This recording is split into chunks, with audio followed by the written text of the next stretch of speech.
સવારના જય શ્રી કૃષ્ણ, જય મા જીવંતિકા. ચલો તો આપણે આજે શુક્રવારનું વ્રત છે ને માતાની પ્રસાદી બનાવવાની છે, તો એમાં આપણે શીરો બનાવવાનો છે. તો શીરો કઈ રીતના બનાવવાનો છે ચાલો તો હું તમને બતાવું એમાં શું એડ કરવાનું છે. તો એના માટે આપણે દૂધ લઈ લીધું છે, ઘઉંનો લોટ લઈ લીધો છે, કાજુ બદામ, ઇલાયચી, ખાંડ. તો આવી રીતના આપણે બધી વસ્તુ લઈ લીધી છે. ચાલો તો હું તમને બતાવું કે આમાં કઈ રીતના બધું બનાવવાનું છે, તો તમે કન્ટિન્યુ બન્યા રહેજો.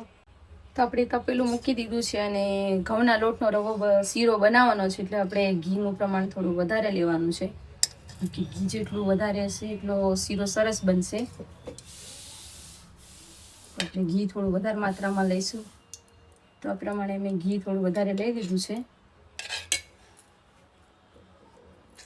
જો તો હવે ઘી આપણે ગરમ થઈ જવા દઈએ.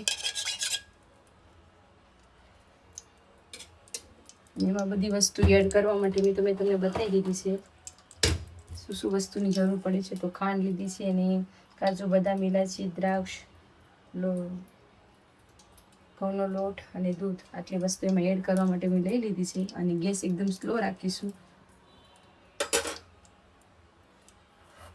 ચાલો તો ઘી ગરમ થઈ ગયું છે, હવે આપણે એમાં ઘઉંનો લોટ એડ કરી દઈશું. ધીરે ધીરે એને મિક્સ કરતું રહેવાનું છે.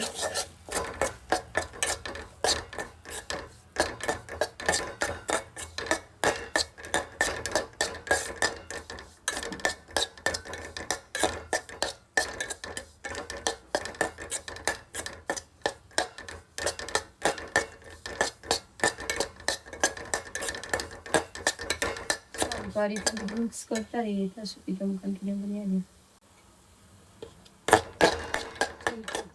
આવવા લાગ્યું છે, આપણે એમાં દ્રાક્ષ નાખી દઈશું.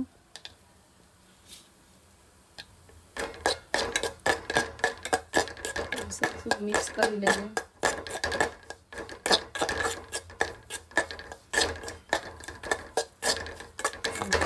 એમાં દૂધ એડ કરશું. કાજુ બદામ ને બધું મિક્સ કરી દઈએ. ખાંડ બી નાખી દઈશું. બધું સરસ રીતે મિક્સ કરી દઈએ. બસ તો હવે બને એટલો સ્લો જ રાખવાનો છે.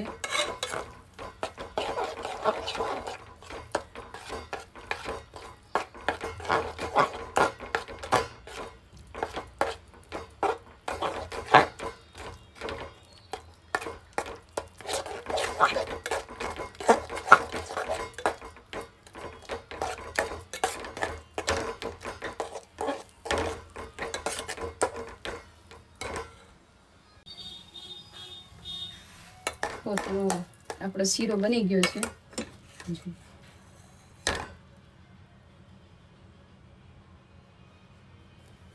હવે આપણે એક વાસણમાં લઈ લઈશું.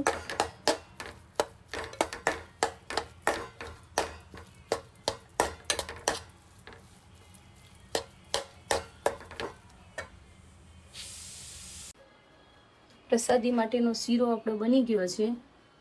જો તો શીરો સરસ બની ગયો છે. માતાજીની પ્રસાદી ધરાવવાની છે એટલે ઝાઝો નથી બનાવ્યું, જે પ્રમાણે જોઈએ એટલું જ બનાવ્યું છે.